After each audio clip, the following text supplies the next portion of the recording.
Hello, everyone, and welcome back to another Monday Night Raw review.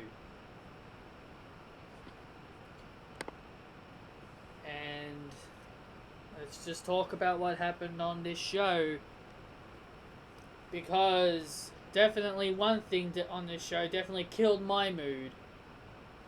So let's just get it over with, shall we?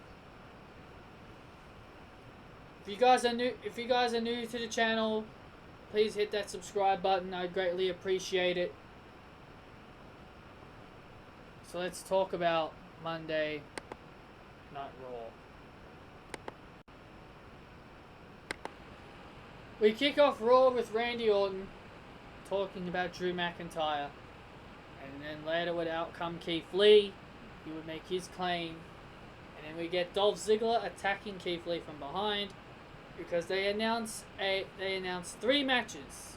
And these 3 matches will determine the number 1 contender for a triple threat match later on in the show, where it was Orton versus Owens, Lee versus Ziggler, and Seth versus Dominic Mysterio, due to Rey Mysterio suffering a torn bicep.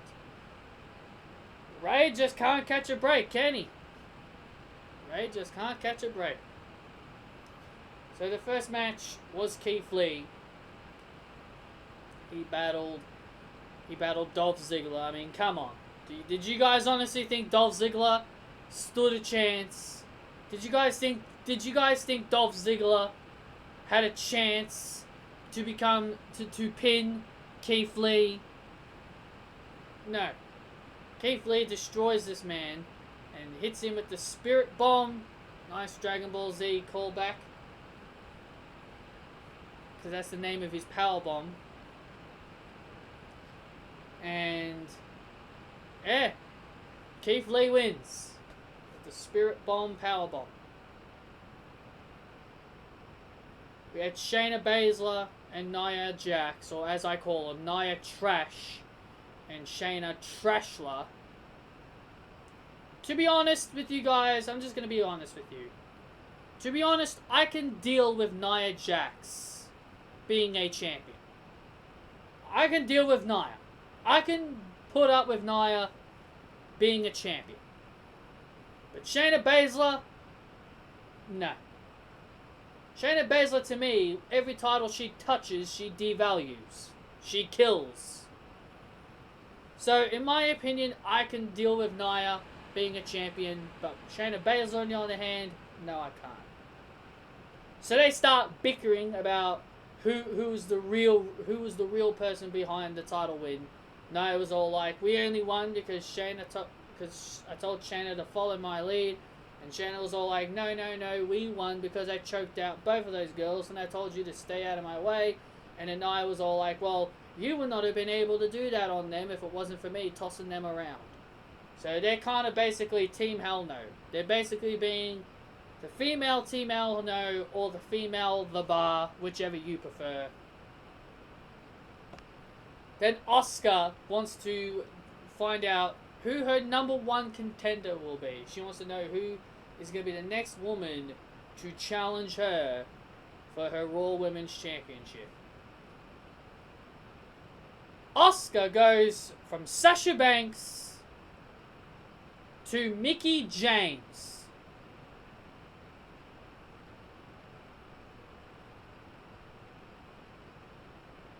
Trash. And let's make it worse.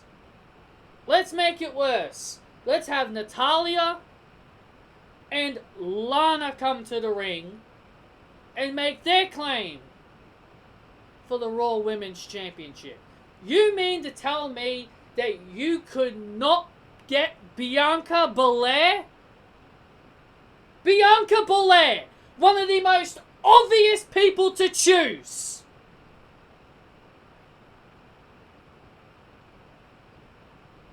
Bianca!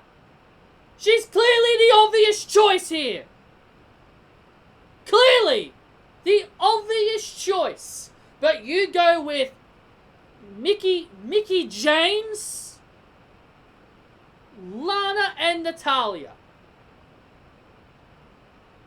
What a joke. There was no Sasha and Bayley on Raw, because as I said, there was no reason for them to be on Raw. There's no reason for them to be there. No reason for them to be on Raw, as I said on my Payback review. Monday Night Banks is over. No reason for them to be on Raw, and no reason for them to get their rematch against Shayna Baszler and Nia Jax. Knowing WWE, they'll probably give them that rematch on SmackDown, but as I said, I'd rather them not have their rematch at all. Then we get Mickie James and Lana having a match. Did I like this match? Absolutely not. Mickie James is nostalgia. Lana is absolutely garbage. There's nothing positive I can say about this women's match. Mickie James gets the win with the Mick kick. Yep, she wins the match with her signature move. Because if you're following WWE 2K game logic, the Mick kick was Mickie James' signature move. Her finishing move is the Mickey DDT. So Mickie James beats Lana with her signature move. Trash. Lana is trash. Lana is so trash. Lana is so trash. Lana is so trash. Lana is so trash. Give me a break. We have Kevin Owens facing Randy Orton. This match was very quick. Aleister Black came out, beat the crap out of Kevin Owens. Match started. Randy Orton gave Kevin Owens the RKO, and that's pretty much that. Really nothing I can tell you about this match. We had Bobby Trashley on the VIP lounge bragging about his United States Championship win. Like, who gives a shit that you're the United States Champion? Shelton Benjamin would end up facing Apollo Crews, you know, in Raw Underground. Then we had Cedric Alexander and the Viking Raiders up against the Hurt Business. Again, who gives a shit? Cedric Alexander got the win here, pinning MVP.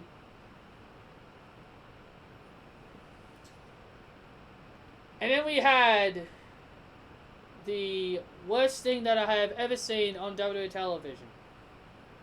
WWE decides to do the IIconics versus the Riot Squad again, but this time there's a stipulation. Whichever team wins gets a title shot. But the team that loses has to split up.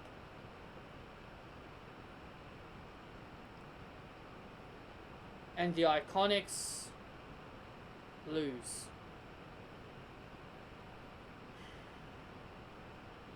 Great. Thank you, WWE. Thank you for making my week even more horrifyingly bad as it already is. You break up the IIconics, one of the best acts, one of my favorite women's tag teams, next to Sasha Banks and Bayley, of course. You break up one of the best women's tag teams.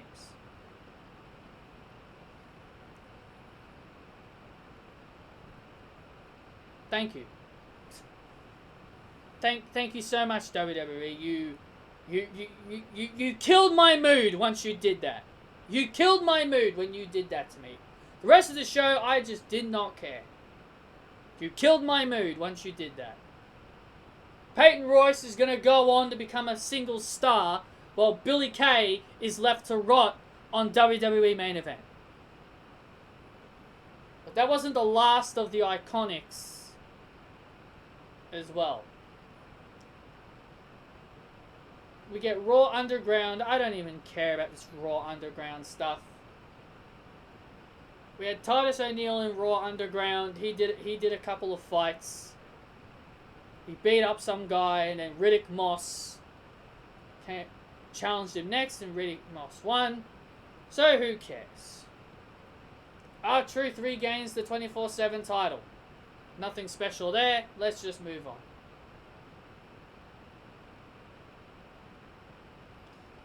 Then we have the Street Profits facing off against Andrade and Angel Garza with Demi Burnett, or whatever her name is, at ringside, and Zelina Vega. Retribution comes and attacks the Street Profits, Andrade and Zelina Vega. Angel Garza got the hell out of there with Demi Burnett, leaving them to rot and get destroyed at the hands of Retribution. Now, the one thing I don't understand is why is Samoa Joe, who is on commentary, who is one of the most, who is a legit ass kicker, why is Samoa Joe running away from Retribution? Why should he be running away? He shouldn't be running away.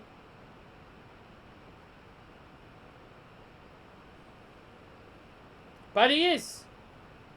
I know he's a commentator, but come on. Don't be ridiculous. Angel Garza, we see him with the Demi Burnett girl. And Demi Burnett was pretty upset with Garza trying to running away from everybody. And he pretty much turns hypocrite really quickly, but he says, I only did it to protect you. If I let those Retribution guys get their hands on you, I would never forgive myself. And what happens? Retribution comes through one of the doors, beating up one of the guys, and what does Angel Garza do? Remember what he said about 5 seconds ago, saying that he wouldn't let Retribution hurt her? What does he do?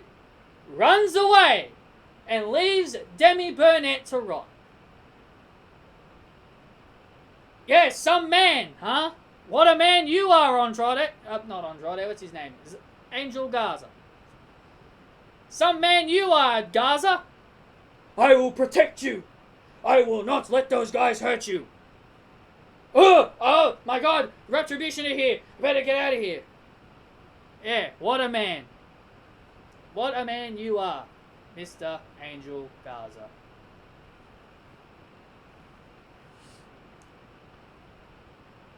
We had more Raw Underground. The Hurt Business dominates. They pretty much beat the hell out of Apollo, Ricochet, and Cedric Alexander. And then we have the IIconics, who are also in Raw Underground, and this was pretty much obviously their way on saying goodbye to the IIconics, I guess. Billy Kay and Peyton Royce were there. They were bummed out about their loss. Shane McMahon tried to cheer them up by having them watch Raw Underground.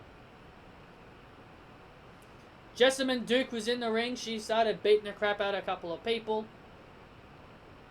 Marina Shafir beat up one of the girls who got in the ring. And then Peyton Royce throws Billy Kay into the ring, feeding Billy Kay to Jessamine Duke, who just kicks Billy Kay in the face, and Peyton just does nothing. So I'm guessing this is WWE's way on kissing the IIconics goodbye, and I couldn't help but to feel sorry for poor Billy Kay. I guess this makes Billy Kay the babyface, because how could Peyton Royce be the babyface just for throwing her friend and her now former tag team partner against two people? To me, that makes Billy Kay the babyface. But knowing WWE, they'll probably make Peyton Royce the babyface and Billy Kay the heel. But by my standards, by the way they did it, in my opinion, Billy Kay should be babyface and Peyton Royce should be heel.